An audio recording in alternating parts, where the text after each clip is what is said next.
We were continuing towards the west, along the dry desert road.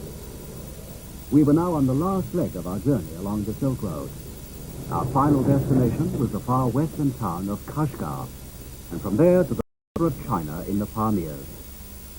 The northern and southern routes of the Silk Road pass on either side of the Taklamakan Desert and join up again at Kashgar. It's almost 3,700 kilometers from the old capital of Chang'an, 2,000 miles. And in the old days, just this part of the journey along the Silk Road took more than a whole year.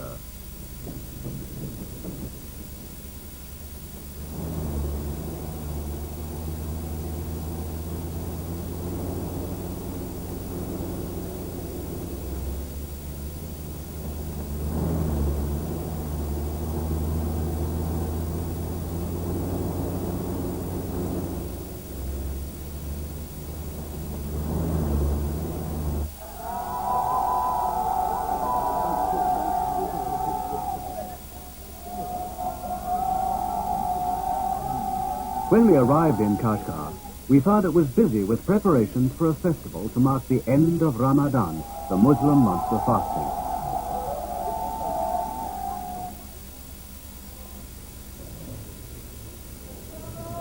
This is the biggest mosque in the whole of the Western land, and it was full of the faithful. The so-called Rozuzhe festival at the end of Ramadan is one of the most important in the Muslim year, and many people had come a long way to pray at the mosque.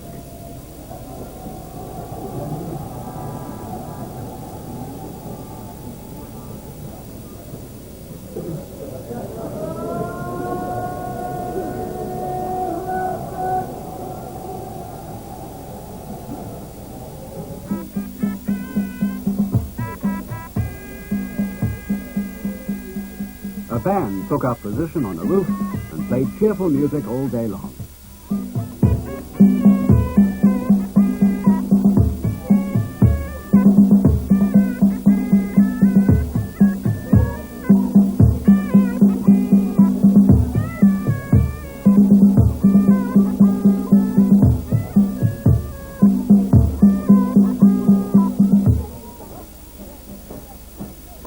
In the open space in front of the mosque, people began to dance. But they were only men, because here women don't go to the mosque, and married women aren't allowed to dance in public.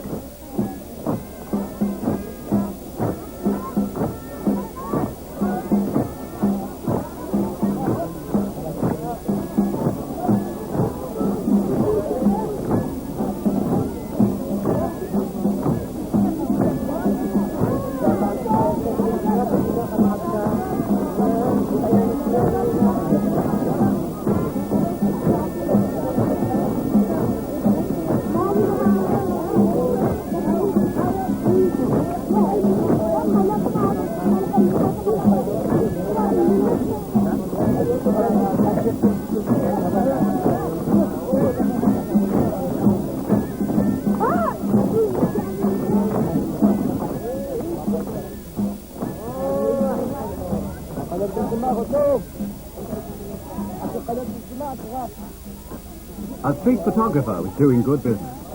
For only 1 yuan, or about 60 US cents, you can rent a jacket, a necktie, a hat, and a pair of sunglasses.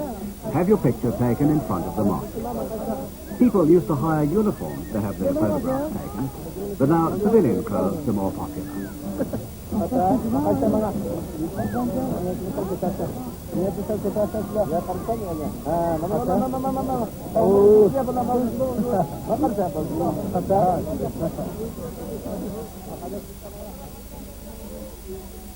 The population of Kashgar is about 200,000, and most of them are Uyghurs. About 70% are Muslims. On that festival day, many people went on praying at intervals until dusk.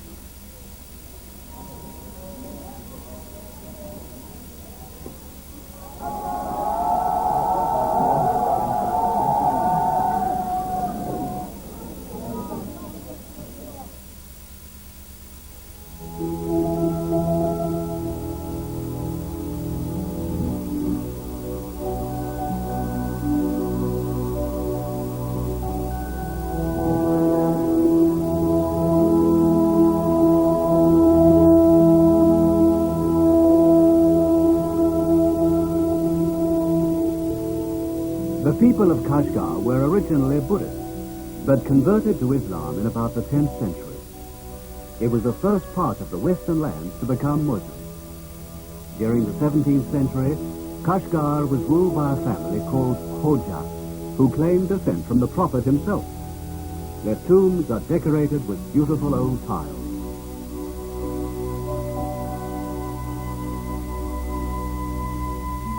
In fact, the name Kashgar means the town of beautiful tiles. They tell an old legend about a beautiful woman of the Hoja family. During the 18th century, the Qing Emperor Qianlong wanted a beautiful concubine from the western land.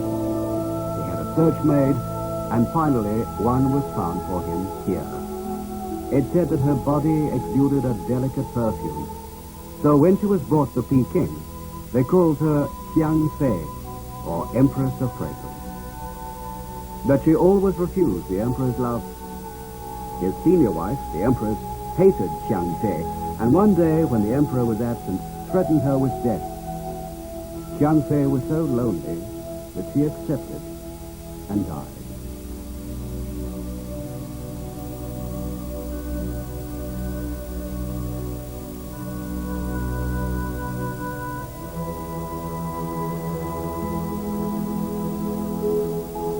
To the Uyghurs, the Hoja tombs are a holy place, and many people ask to be buried here.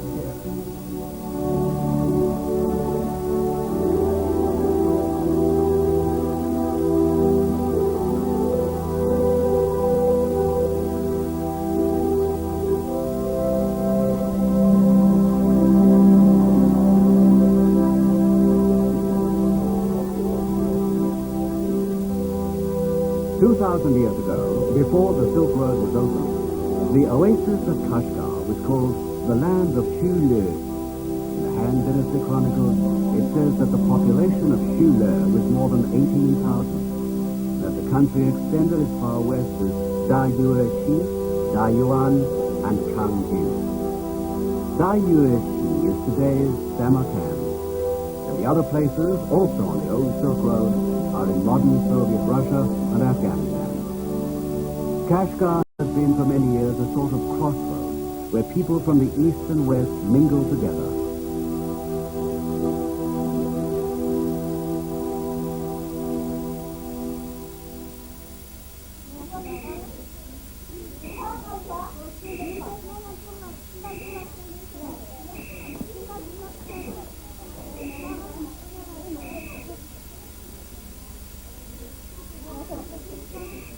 We visited a kindergarten school for non-Chinese children.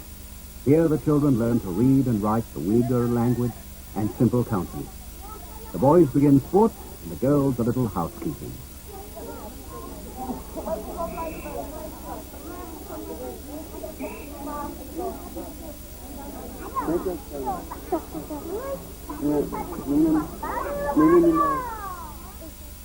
I'm 9 years old. I'm an Uzbeki.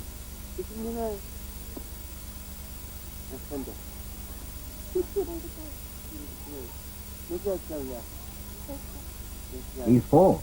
He's a Tajik.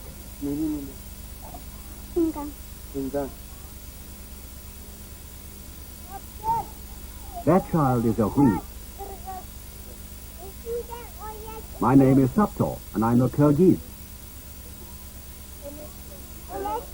Lucidin, an Uzbeki. Enfiden, 5 years old, an Uzbeki.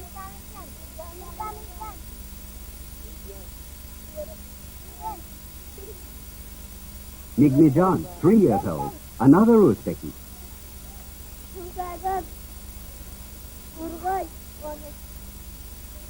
I'm a Uyghur. My name is Tonisakar.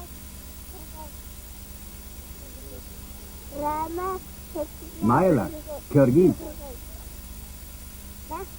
Lefpari, a Uyghur.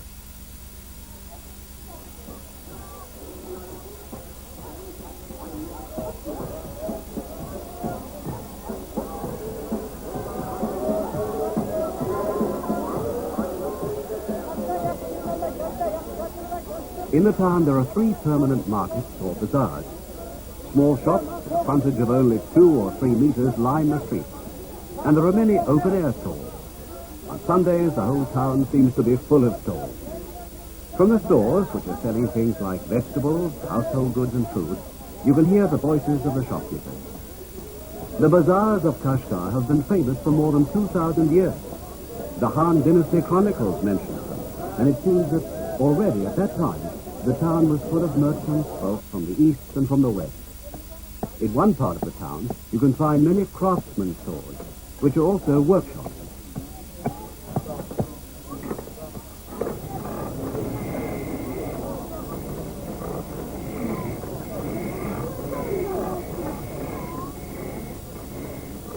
Here's a woodworker spinning a primitive lathe by means of a bow held in his right hand. He's turning a leg for a cradle. He uses wood from poplar and mulberry trees, both of which grow plentifully near the oasis.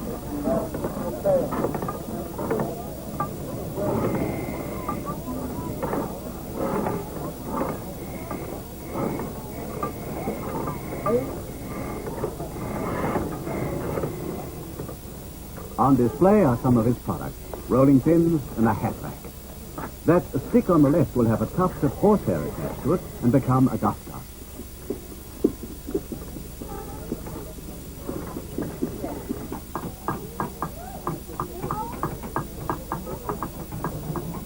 A metal worker is making a strong pot out of copper sheeting. But these days, aluminium is becoming more popular than copper.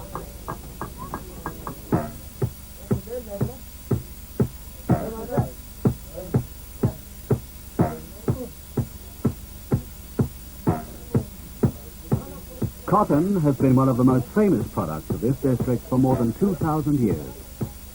This craftsman told us, as he worked, that even today he can only make the best quilts by hand.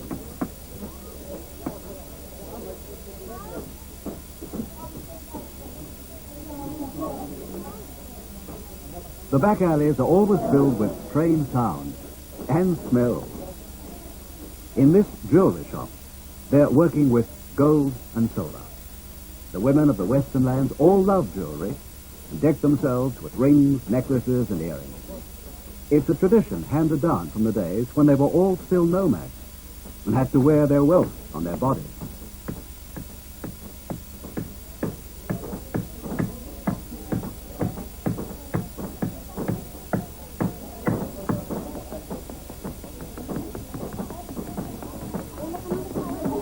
No one seems to know exactly what this red stone is, but they sell for 20 yuan, or about 120 US dollars.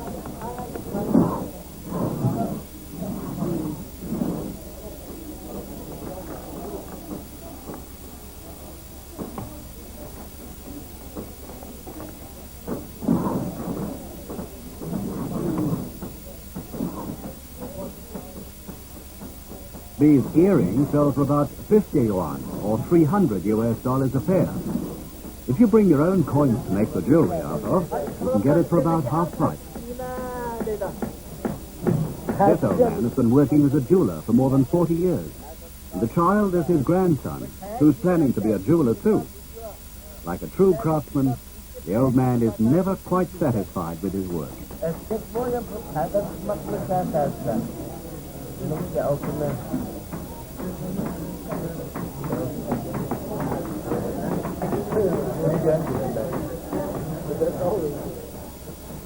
This master craftsman makes musical instruments.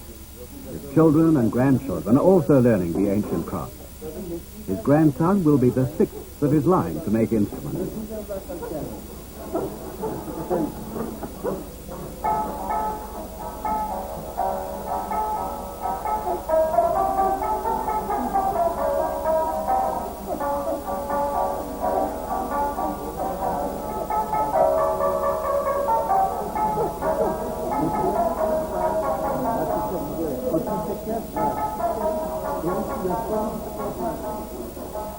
It takes at least 10 years to learn to make instruments like these. They carve the rounded body of the lute by eye without the help of any measuring device. Only experience can help them in this delicate work. The craftsman is only happy when he's created a fine instrument and can sell it for a good price.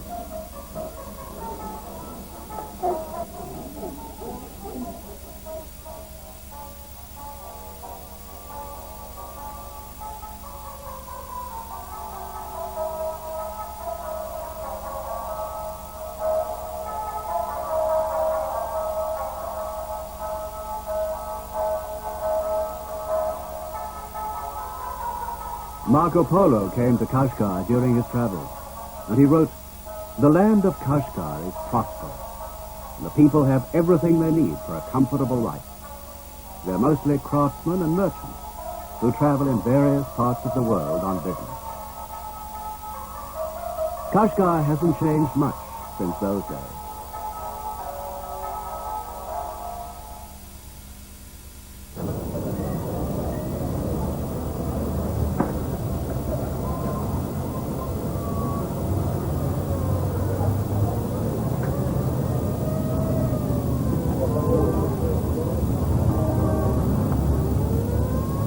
Towards the end of October, we saw a caravan of trucks arriving in Kashgar, their horns blowing.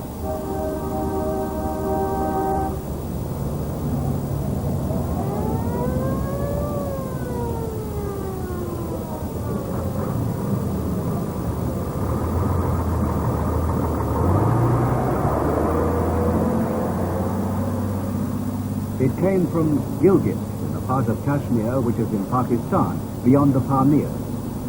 17 of these trucks, filled with the produce of Gilgit, had come 700 kilometers, 400 miles over the Pamirs in 4 days.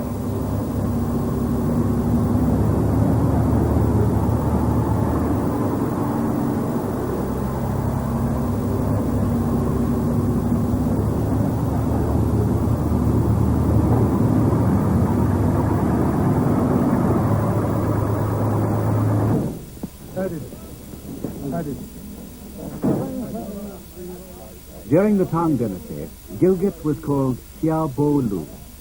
The truck road is quite new, only 11 years old. And before that, from time immemorial, the trade with Kashgar was always by camel caravans.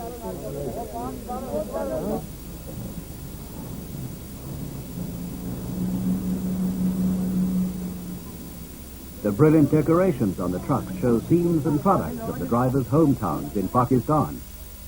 They seem very splendid to us after months of looking at drab Chinese vehicles.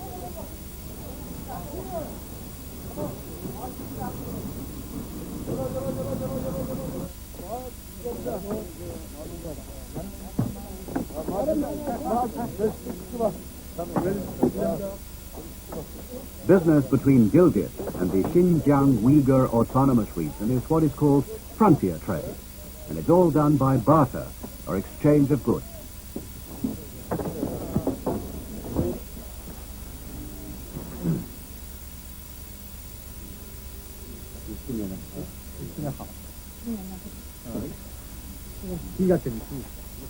The main product they bring from Gilgit is dried fruit and nuts, mostly almonds, peanuts, and apricots. But they also bring nylon scarves, herbal medicines, and other small products.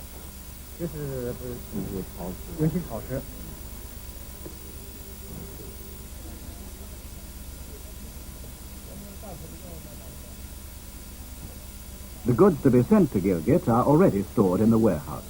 There are tools like hammers and pliers, thermos flasks, lamps, ceramics, and tea.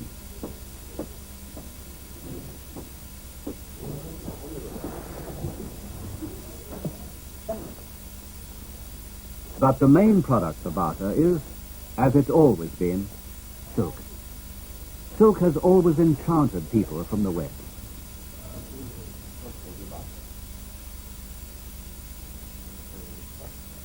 Fine. Fine.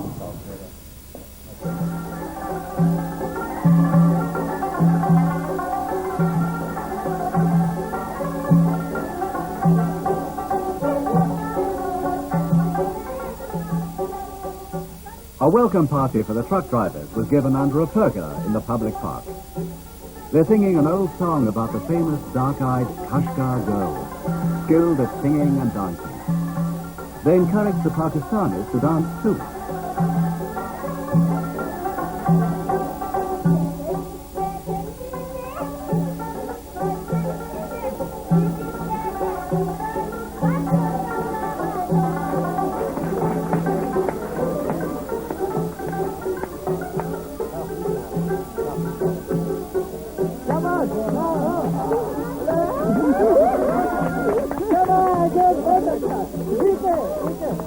Two men begin a comic dance.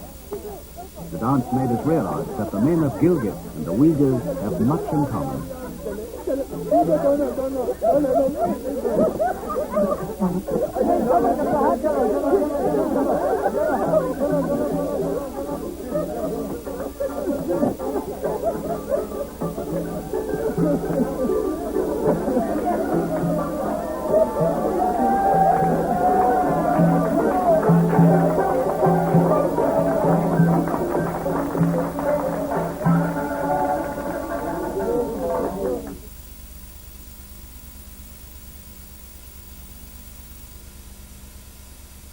This lot may be enjoying the holidays, but Mum, you're already thinking about clothes and shoes for next term, right? Come with me.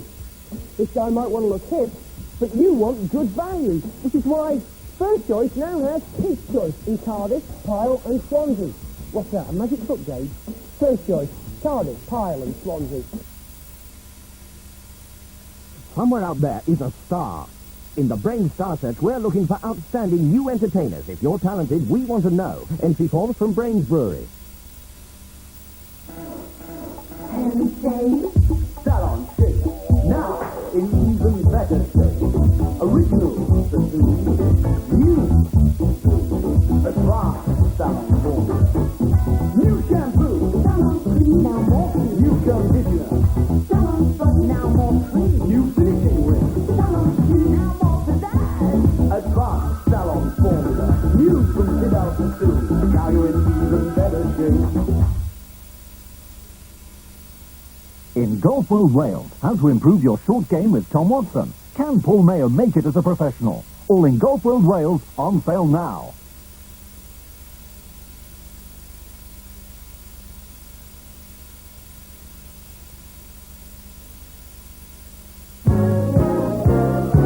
Call into SL Cardiff or SL Newport before the 15th of September and you can buy your EP-registered Renault 5 with 0% finance. Yes, 0% finance on the entire Renault 5 range from SL Cardiff and SL Newport, the big name for Renault in South Wales. In Golf World Wales, how to improve your short game with Tom Watson. Can Paul Mayo make it as a professional? All in Golf World Wales, on sale now.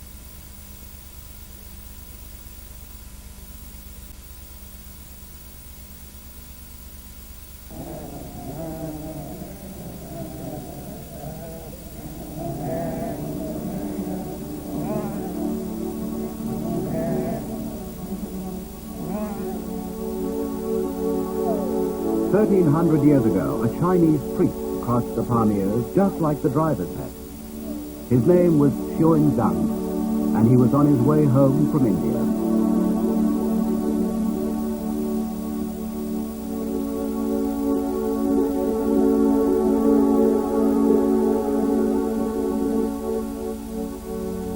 But when Xuanzang stopped here, he found several hundred Buddhist temples. He wrote that all the people of this country were Buddhists.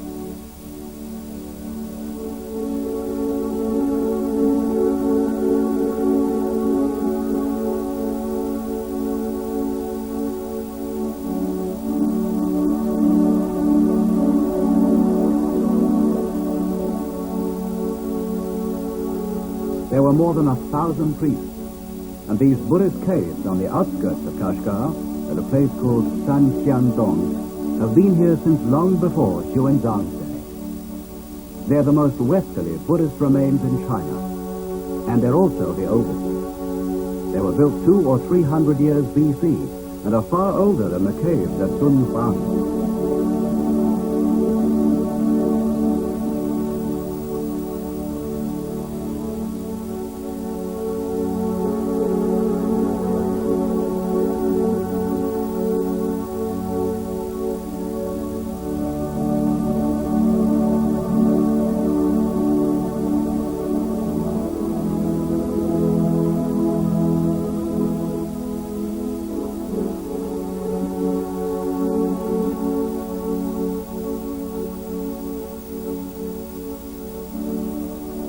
But all the murals and images inside have been destroyed, either by floods or by Muslim iconoclasts. And today there's almost nothing left to give us a hint of what the caves originally looked like. But it's certain that the Kashgar Buddhas provided comfort and strength for many people who had made the hard journey across the Pamirs.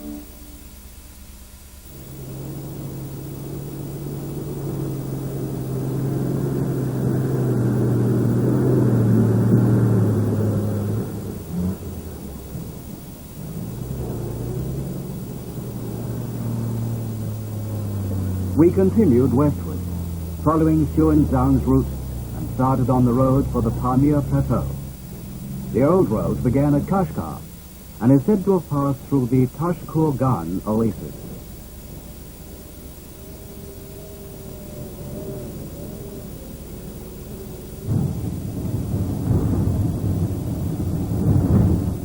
In the valley of the Kaidu River, the bare earth often shows. But sometimes in the flood season of June and July, when the snow melts on the mountains, the road is destroyed by rushing water.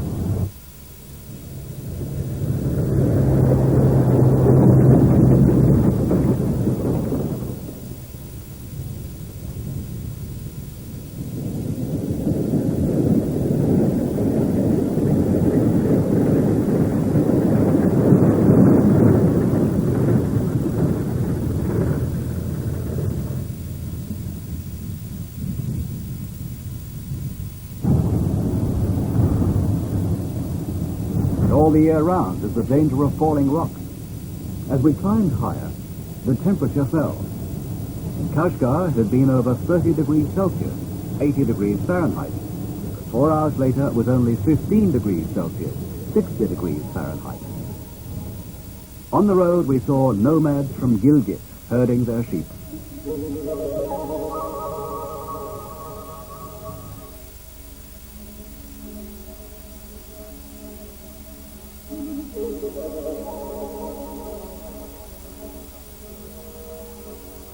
They were bringing their herds of sheep, horses, and yaks that they fattened on the mountain pastures down to the plains for the winter.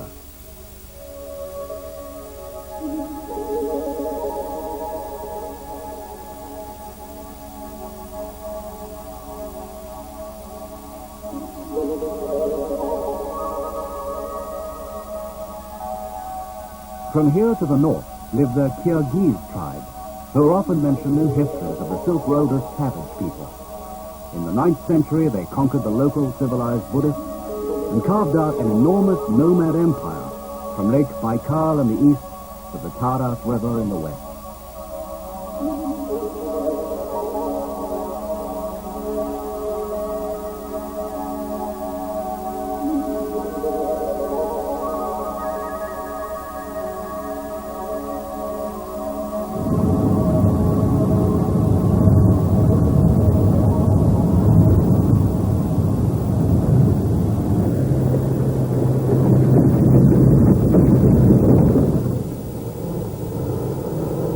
In the Persian language, Pamir means the roof of the world. It's a gigantic plateau between three great mountain ranges, the Hindu Kush, Xinjiang, and Karakoram. After the plateau, there's a high area at about 3,000 meters or 10,000 feet. But many of the mountain passes are at 4,000 or 5,000 meters, 14 or 15,000 feet. So we all had to have cardiographic examinations. We were only allowed to travel as long as we carried oxygen packages.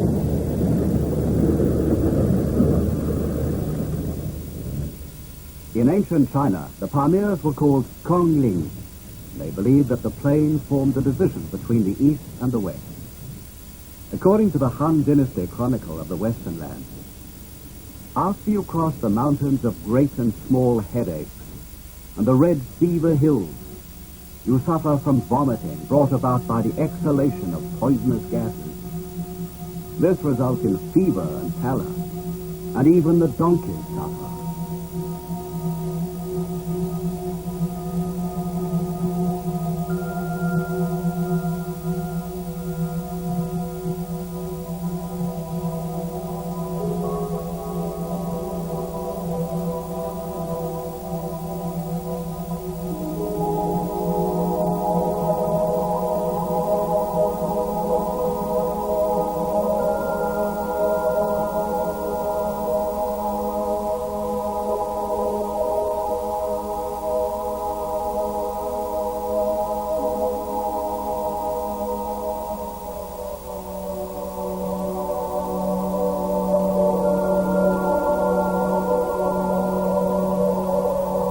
In the past, it took a whole month to travel across Kongling.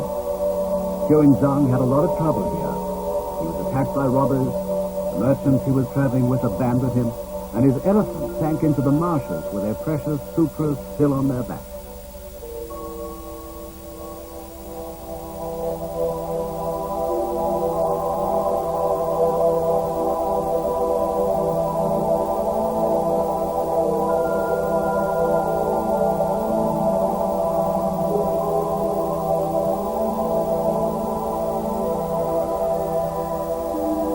These passes are always snowy, and the blizzards blow fiercely. Following in the ancient footsteps of Zhang, we finally reached an altitude of 5,000 meters, or 15,000 feet. The air is so thin at this height that you gasp for breath, and many people suffer from headaches. They can't boil water properly, and no one feels like eating. And neither camels nor horses are any use so high up.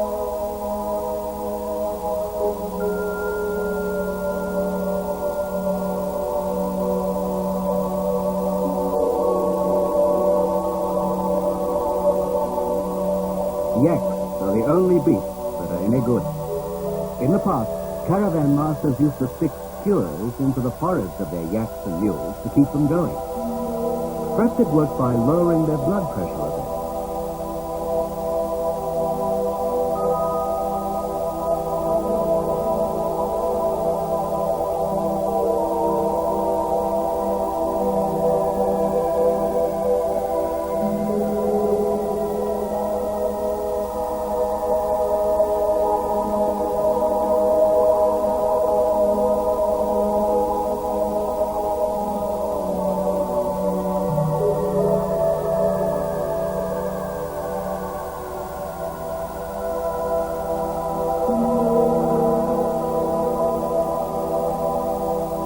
Animals that died here became food for the wolves, and travelers used their frightened bones as landmarks.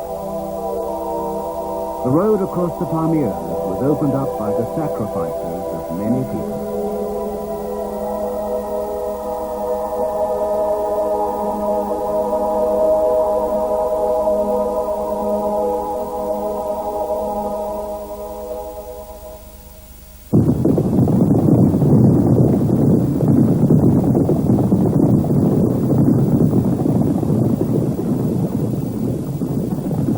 In the middle of the Pamirs, we met quite unexpectedly with a troop of mounted men carrying rifles. They were a local militia. We had entered the Tashkurgan Tajik Autonomous Region, and we'd wandered by accident into the Tajik militia training ground.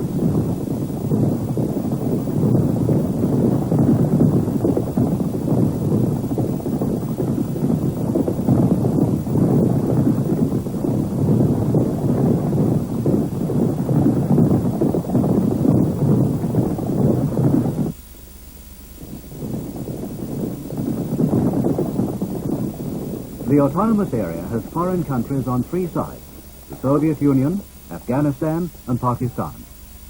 Since the outbreak of hostilities in Afghanistan, the militia had not been allowed to shoot their rifles, even with blank rounds, to avoid any appearance of provocation. We could all sense a feeling of tension.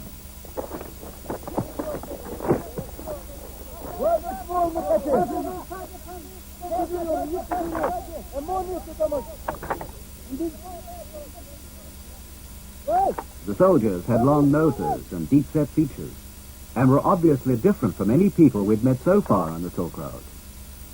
They had truly Western-looking faces. The language of the Tajik people is a member of the Indo-European family.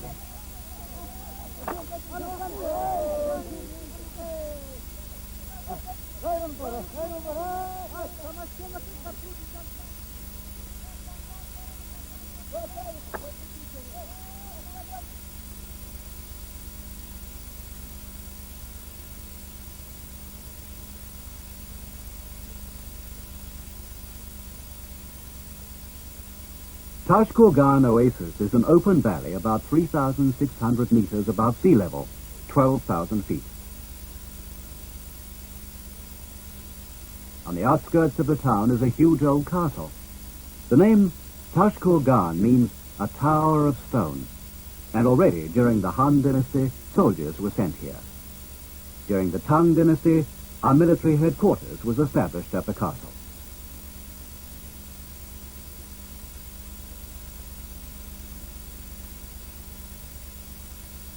For this was China's front line on the west.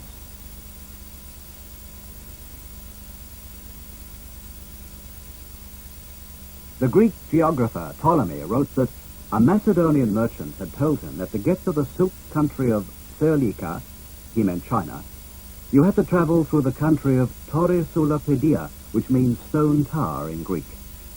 Many Greek merchants must have passed this way in caravans organized by Persians during the Han and Tang dynasties.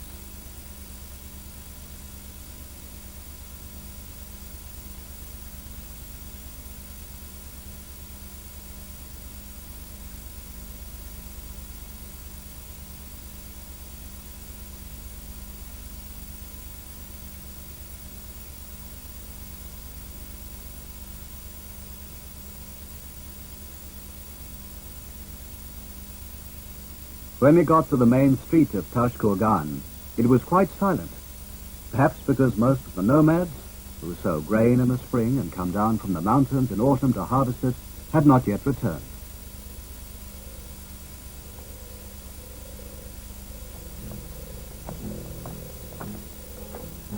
Xuanzang rested here for 20 days on his return journey from India.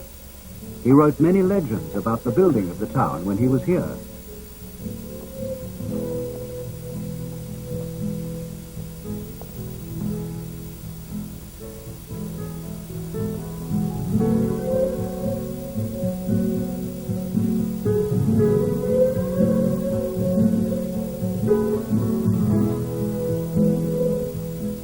One of these legends was about a Persian king who sent a messenger to China to bring him back a wife.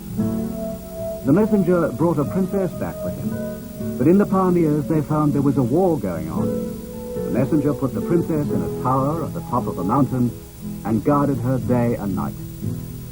When the war was over and they could travel again, the princess was found to be pregnant. The messenger was a god, but a maidservant told him that a god had come from the sun every day to see the princess.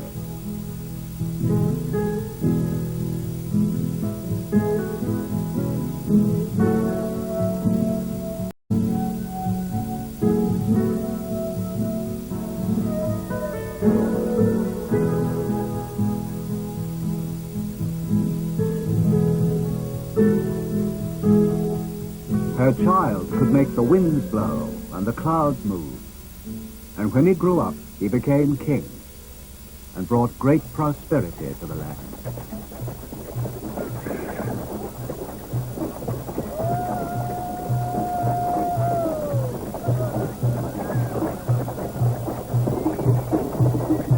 We filmed a wedding ceremony that took place at Wacha, about 80 kilometers or 50 miles from Tashkent.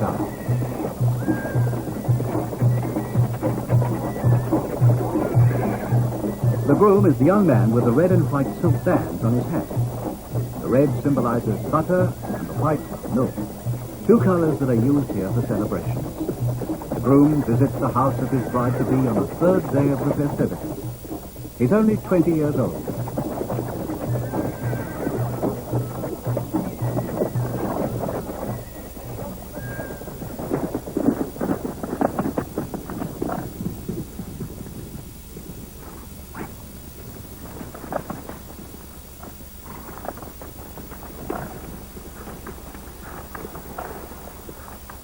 The groom is greeted by a group of women who offer him a cup of ewe's milk with salt in it and sprinkle him with flour.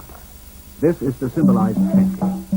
They offer the same to the groom's attendants, but the groom only dismounts from his horse when he is invited to do so by the father of the bride.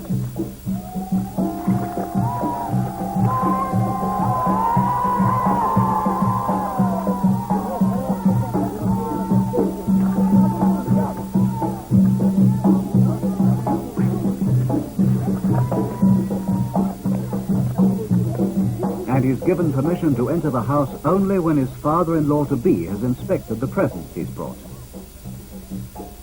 The house is built of sun-dried bricks, and it's sunk a little way into the ground.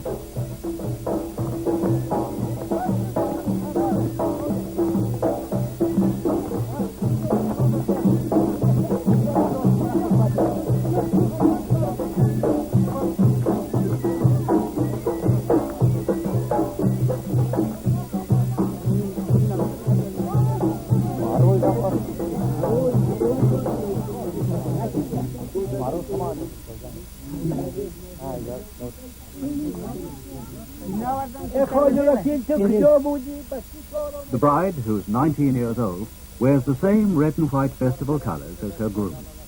The village elder talks to the groom's attendants, asking them what the young man has come for and whether he will make his wife happy. The bride and groom never utter a word to each other.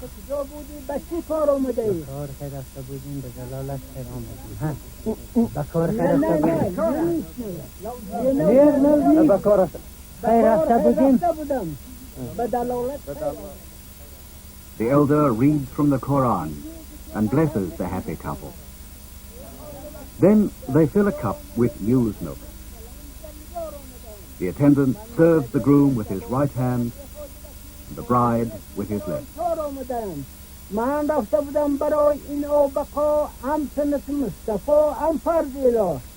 بر آدم بر نو خلیل استین فرد از بان لکوه آوریدم به شما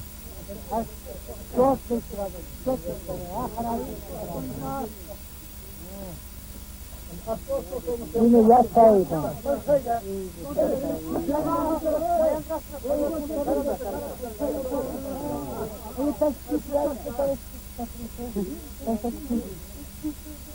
الهی مبارک شور خیر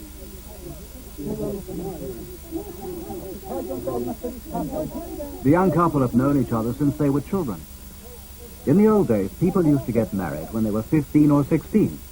But nowadays, they tend to marry at about 20. However, they still marry for love, which is just as it's always been.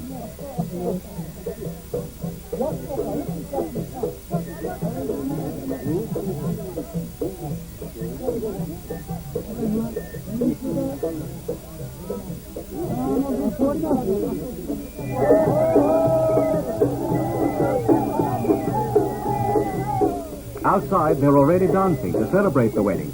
The whole village has been invited.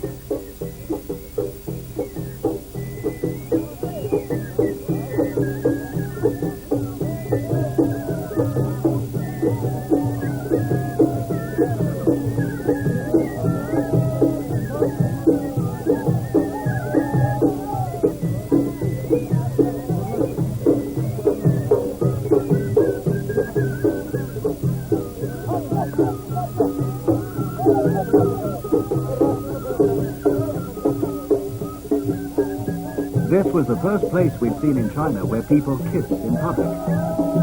The The young couple will begin their married life in a room in the groom's family house.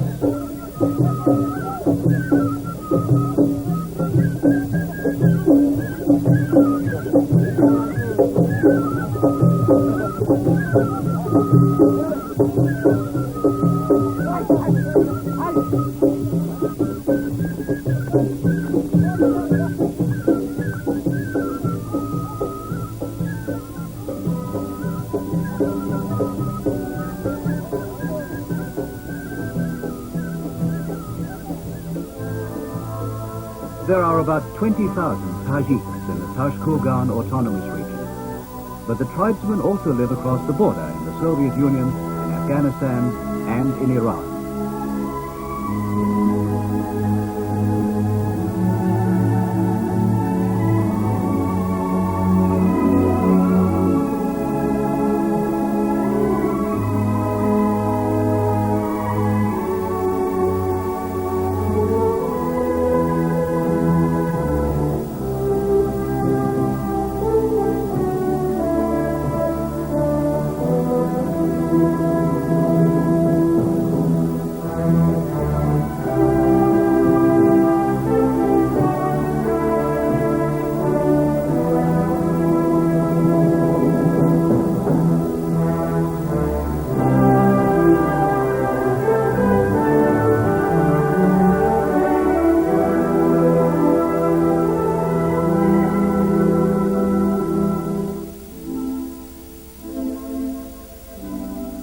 About 130 kilometers, or 80 miles from Tashkurgan, we found ourselves near the border with Pakistan. From here, the Silk Road used to go on into Afghanistan, but nowadays the border is closed, even to nomads.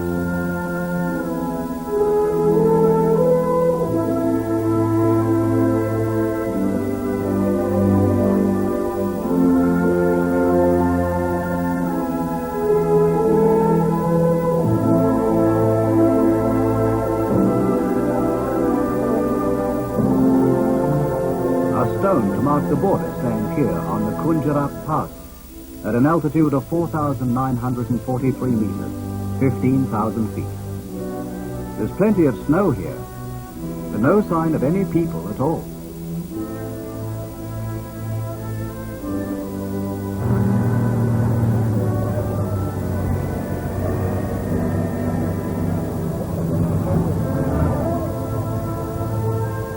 Gilgit is only about 200 kilometers from here, 120 miles.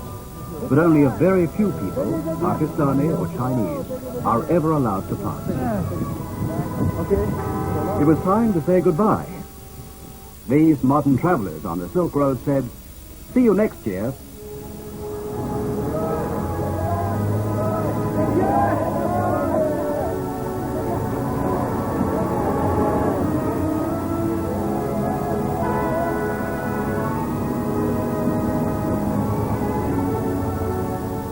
And the Silk Road went on, through Persia, and so to Rome.